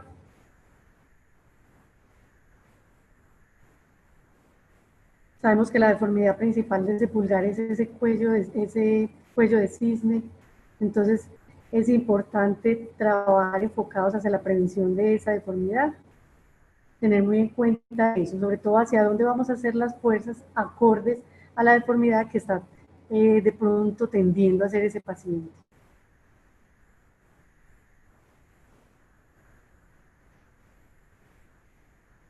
Esta es otra forma también de trabajar los extensores del pulgar, porque es muy importante trabajar ese movimiento para evitar la aducción que tiende a hacer el paciente también con el pulgar. Una forma de trabajar la flexión, el flexor largo del pulgar, con plastilina suave inicialmente. Vemos que a la paciente le da un poquito también de dificultad coordinar ese movimiento, entonces es importante fijar las articulaciones que no necesitamos que mueva y que trabaje básicamente la que queremos que trabaje. Resistencia muy suave hacia la extensión de la muñeca, acorde también a la etapa en la que está el paciente. Esos son como los ejercicios que podemos utilizar durante todas las etapas del tratamiento, pero que, como les decía ahorita, acorde a cómo lo encontremos, podemos ir progresando o no progresando, pero muy importante basarnos en la deformidad que posiblemente pueda estar generando ese paciente en esas etapas de la enfermedad. Muchas gracias.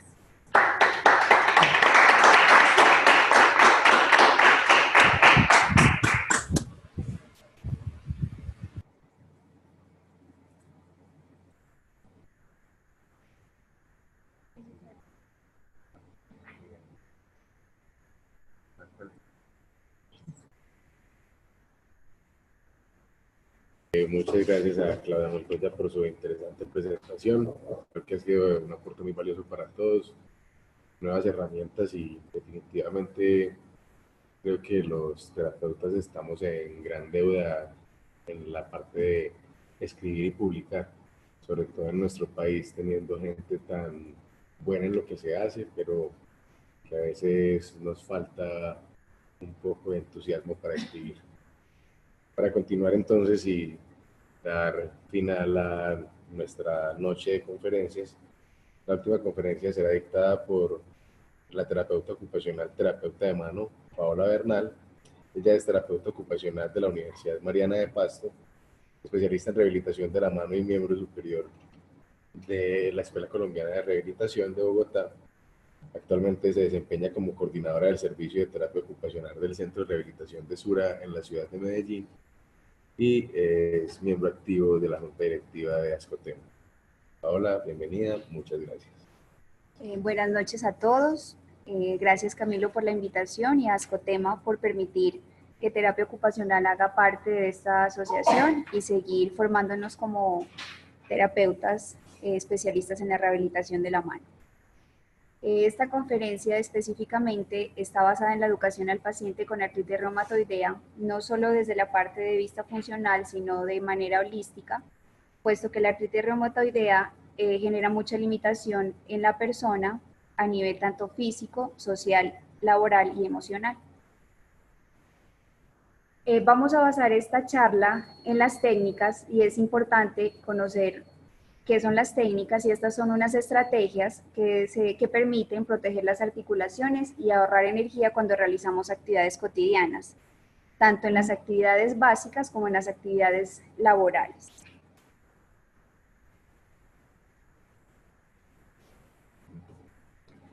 ¿Por qué son necesarias? No solamente son necesarias para personas con un diagnóstico de artritis, sino para todas las personas que somos activas laboralmente o que nos dedicamos a las actividades del hogar, porque debemos proteger las articulaciones brindando mayor estabilidad y no sobrecargarlas. ¿Qué buscan estas técnicas? Primero, al igual que en fisioterapia, queremos respetar el dolor al realizar las actividades, evitar posiciones que cooperen con la deformidad, o sea, posiciones mantenidas, utilizar articulaciones grandes, estables y con mayor fuerza para realizar las actividades, y evitar posiciones reiteradas por periodos largos de tiempo, que incluye tanto posición bípedo o sedente, cuando ejecutamos actividades en estas posiciones. ¿Cuál es la estrategia? La estrategia específicamente depende de la edad de la persona, del género, si es una persona activa laboralmente o es una persona pensionada. Es muy importante indicarle a la persona planificar las actividades. Si son actividades de oficina, lo ideal es que la persona tenga muy cerca sus herramientas de trabajo. Lo mismo si es un operario. Priorizar las actividades desde que me levanto hasta que me acuesto, cómo voy a hacer mis actividades de vestido, cómo me voy a cepillar, me voy a peinar. Es muy importante. Y eliminar esfuerzos innecesarios, como la manipulación de objetos muy pesados, bolsos muy pesados o las mujeres carteras con mucho peso. ¿Qué evaluamos desde terapia ocupacional? Es muy importante la evaluación de la estructura, ver en qué etapa o cómo es la deformidad que presenta nuestro usuario. Evaluamos el pulgar, porque nuestro tratamiento se basa en reeducar los movimientos de posición indispensables para ejecutar la función de agarres y pinzas. Evaluamos los patrones integrales de movimiento, los diferentes agarres y las diferentes pinzas. Es muy importante en esta etapa describir si la persona realiza compensaciones posturales para ejecutar el movimiento. Se evalúa también patrones funcionales de movimiento, que son mano-cabeza, mano-boca, para determinar si la artritis reumatoide le está generando limitaciones en estos. Evaluamos la ejecución de las actividades de la vida diaria básicas, como les decía, la acción de bañarse, vestirse o alimentarse por sí solo. Principalmente las personas con este diagnóstico tienen mucha dificultad para ejecutar actividades motoras finas relacionadas con abotonarse, desabotonarse, bajar un cierre, anudarse los cordones, entre otras actividades que requieren de movimientos finos y muy precisos. Evaluamos la ejecución de las actividades instrumentales, que son actividades del hogar relacionadas con el orden, aseo, jabonar, preparar alimentos, cortar con cuchillo. Si la persona tiene dificultades para acceder a un transporte público, como la limitación en sus agarres hace que la persona no se pueda subir al metro, al bus, es muy importante también evaluar este aspecto. Y si su limitación le está generando problemas económicos, porque se puede haber alterado su rol laboral. Y en la ejecución de las actividades avanzadas evaluamos si el rol laboral se ve alterado por procesos de incapacidad. Evaluamos si la persona se dedica a otro tipo de actividades manuales, también es muy importante determinar dentro de nuestra evaluación. Si la persona ha cambiado sus hábitos deportivos, para solicitar apoyo desde psicología, es muy importante evaluar a la persona de manera integral, como decía Claudia. ¿Cuál es el objetivo principal en la artritis? Desde todas las áreas que intervienen pues, en el proceso de rehabilitación. Está la intervención del reumatólogo, el cirujano de mano, el fisiatra, que es pues quien guía como el proceso de rehabilitación y es el que le da a conocer la enfermedad al paciente. Es muy importante aclararle la fisiopatología del daño articular, los mecanismos de inflamación, tratamientos farmacológicos y quirúrgicos. En fisioterapia, el fisioterapeuta es muy claro en hacer referencia a los problemas físicos que se pueden presentar según la etapa pues, en que esté el paciente. Es muy importante en estos casos los planes caseros para manejo del dolor, la inflamación, fatiga y reposo. Y terapia ocupacional hace énfasis en los problemas funcionales, cuyo objetivo es mantener la destreza y la agilidad en los agarres, patrones funcionales, protección y economía articular, la utilización de órtesis y aditamentos, si es el caso. Cuando vamos a hablar de aditamentos, es muy importante tener en cuenta el nivel económico del paciente, puesto que hay unos que los podemos hacer de forma casera y hay otros que nos ofrece el mercado, entonces es muy importante como tener en cuenta ese aspecto. Y los problemas psicosociales ya es cómo este diagnóstico puede alterar el desempeño laboral, la utilización del tiempo libre y el desempeño familiar y social. Aquí es necesario el apoyo de psicología y en ocasiones el trabajo social. Es muy importante en etapa temprana el uso del ferulaje. La literatura siempre nos habla de una férula en posición funcional o palmeta de uso nocturno. Esta se utiliza para favorecer estabilidad en las articulaciones de la mano y muñeca en fases inflamatorias y que necesitan reposo. Esta férula coloca la mano en una posición funcional y posteriormente permite su movilización y su uso es nocturno y durante periodos de descanso. Esta férula, como es una palmeta grande, limita la ejecución, pues como dice el nombre, es para reposo únicamente porque limita la función manual.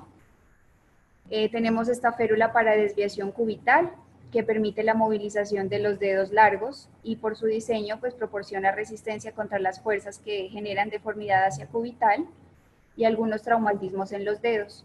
Su uso es continuo y esta férula no interfiere en la ejecución de las actividades del paciente. Y férula para los dedos, encontramos los diferentes anillos dependiendo pues de la deformidad, dedo en cuello de cisne, botonera y martillo. La ventaja de estos anillos es que facilitan la función manual y previenen pues contracturas y se los puede utilizar durante la ejecución de cualquier actividad. Las adaptaciones, como les decía inicialmente, se hacen teniendo en cuenta la economía del paciente en relación a ingresos, porque hay adaptaciones que ven del medio que son muy costosas y otras que las podemos realizar desde nuestra consulta. Las adaptaciones más conocidas son encaminadas pues a la ejecución de las actividades de la vida diaria, puesto que la deformidad genera gran alteración en estas actividades. La principal recomendación que se le hace al paciente, y siempre se recomienda porque el terapeuta ocupacional orienta al paciente y el paciente es quien define si hace o no la adaptación. Se recomienda siempre mangos en forma cilíndrica y que sean livianos para facilitar los agarres y pues contrarrestar la deformidad de inflexión de las metacarpofalángicas y disminuir la presión articular a nivel de las interfalángicas, favoreciendo la estabilidad articular. Estos mangos se pueden hacer en foamy, hay en material plástico, se pueden hacer en termoplast, dependiendo pues como de la limitación y la necesidad del paciente. Por lo general siempre se hacen en foamy porque el foamy al hacer el agarre se puede cambiar a los diferentes elementos que utiliza el paciente, como una cuchara, el cepillo de dientes, los tenedores, una peineta, y como no es costoso se puede cambiar una vez ya esté dañado o se moje y tome mal olor. Entonces para la alimentación hay modificaciones en cubiertos, vasos y platos. Se recomienda por lo general asas dobles para las tazas, pero es muy importante que la persona haga agarres digitopalmares, o sea que incluya la palma para ejecutar el agarre y así evitar la carga a nivel de la articulación carpometacarpiana. Se recomienda combinar las funciones de los cubiertos, por ejemplo encontramos cuchillos que sirven de cuchillo y tenedor, abridor flexible de goma, que nos sirve para abrir todas las botellas, un cuchillo con hoja de acero semicircular, que la función es como evitar los movimientos repetitivos y mantenidos al cortar, y un abridor de frascos y botella. Estos elementos por lo general tienen un costo bastante elevado en el mercado. Lo que les decía, se recomienda es engrosar los mangos. Una taza se consigue fácilmente, una taza que sea grande para permitir el agarre de hijito palmar. Para la cocina encontramos la tabla de picar. Es una tabla normal en donde el terapeuta le puede colocar los clavitos que vemos ahí al lado del pepino o el soporte que tiene al lado de las zanahorias, que se hace manual. Lo podemos hacer en terapia. El objetivo es que la persona coloque ahí las verduras y pueda picar solo con una mano. Al manipular la olla a presión, o sea, se recomienda que no sean roscas, sino que sean palancas, y lo mismo para manipular cepillos, para lavar pisos o para lavar superficies en plano frontal. En el vestido se recomienda las modificaciones del calzado, puesto que las pinzas finas o trípodes generan mucho dolor y hay mucha limitación en el paciente para ejecutarlas, por las limitaciones tanto en el dedo pulgar como en los dedos largos. Hay cordones que se ajustan, que se colocan a la medida del paciente y la persona no tiene que preocuparse por volver a amarrarse. Se les puede modificar la ropa con argollas más grandes para que trabaje una pinza más amplia y los calzadores. Y para la higiene se recomiendan utensilios de aseo también con mangos engrosados, lo mismo de la higiene personal. Para cortarse las uñas, como vemos ahí el corta uñas lo conseguimos en el mercado, lo podemos hacer en terapia. En el ambiente, pues eso se tiene en cuenta, más que todo es como para recomendación, porque hacer unas modificaciones en el ambiente le puede generar mucho costo a la persona. El éxito y la apertura y cierre de los grifos depende de las características de los mismos. Es mejor los grifos de palanca. Lo mismo para manipular las llaves de los carros, hacer mangos engrosados. Eso se pueden hacer en plástico para generar mayor estabilidad. Cuando es una persona activa laboralmente, desde terapia ocupacional se entregan recomendaciones funcionales, puesto que son personas que por lo general en sus trabajos están reubicadas por la limitación que se da en la función manual o por el tipo de actividad que realicen. Entonces, las recomendaciones funcionales están en evitar actividades que perjudican a las articulaciones afectadas. Se le enseña al paciente un equilibrio, el balance entre la actividad y descanso. Mucha literatura y las normas Gatizo nos dicen que por cada 2 horas de actividad el paciente debe descansar 10 minutos. Mantener una buena postura mecánica corporal, no solo de las extremidades superiores, sino de todo el cuerpo en general.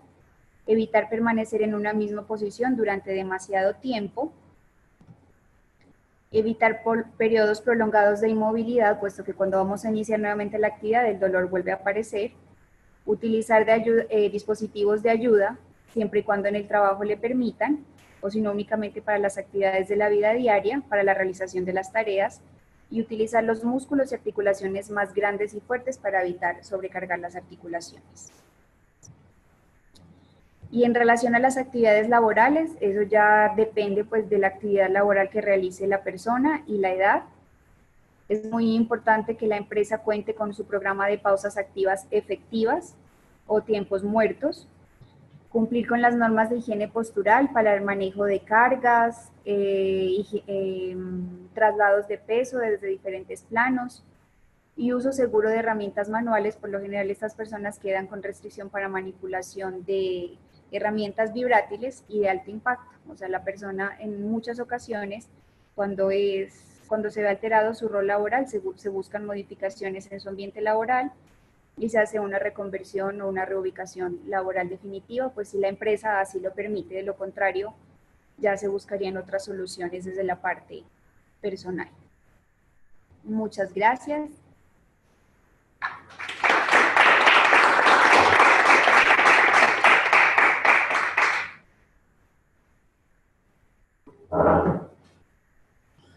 Muchas gracias a Paola Bernal por su intervención.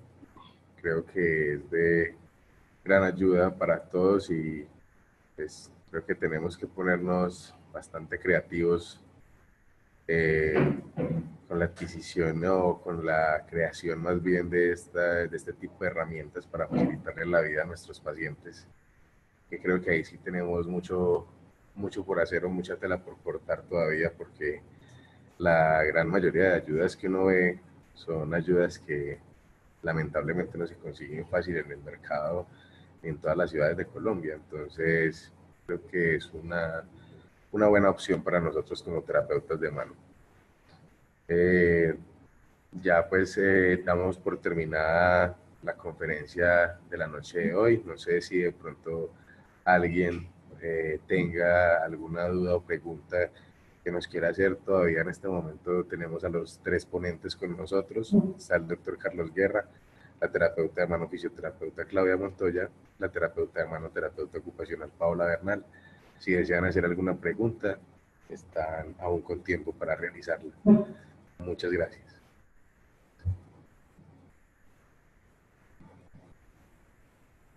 Bueno, les transmito que los participantes están muy agradecidos con todos los doctores por haber permitido pues, que las cosas se puedan transmitir de esta forma. A los conferencistas, pues muy agradecidos por todos los conocimientos compartidos. Entonces, pues vamos a esperar un momentico más a ver si alguien nos da alguna pregunta. Ok, muchas gracias, Sandra.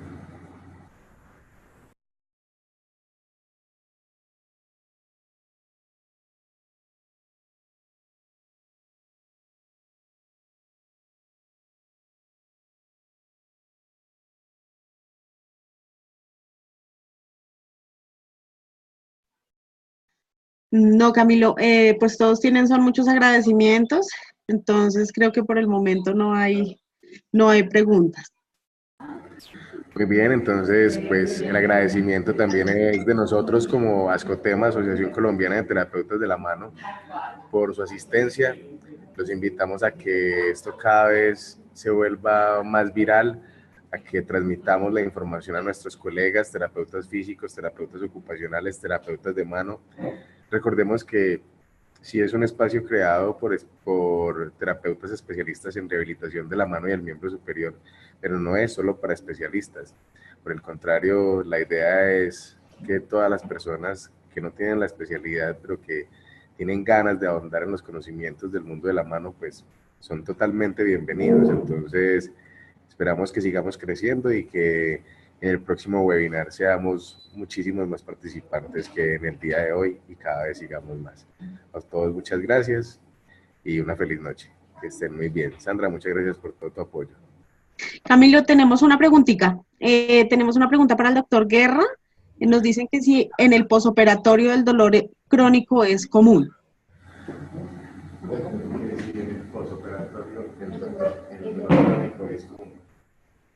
No, generalmente no hay mucho dolor en el postoperatorio crónico.